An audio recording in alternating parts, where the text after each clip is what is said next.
Avant toute chose, assurez-vous de faire une charge complète de la batterie et vérifiez la tension affichée à l'écran Info Batterie.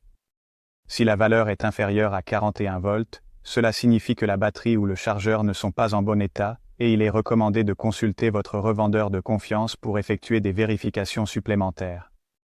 Si la valeur de la tension se trouve entre 41 et 42 volts, veuillez continuer et procéder à la réinitialisation du trip.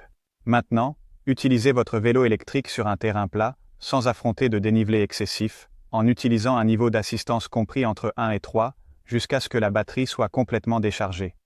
Pour être sûr d'avoir déchargé complètement la batterie, vérifiez que la valeur de tension est inférieure à 31 volts.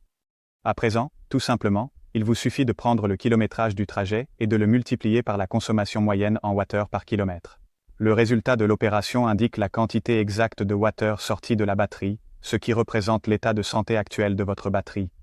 Maintenant, il ne vous reste plus qu'à le comparer à la valeur déclarée par le fabricant. Si la différence entre les deux valeurs est comprise entre 5% et 9%, la batterie est en pleine santé. Si la différence est entre 10% et 15%, la batterie est en excellent état. Si entre 16% et 20%, la batterie est en bon état. Entre 21% et 30%, la batterie est en état correct. Entre 31% et 50%, en revanche, la batterie est usée.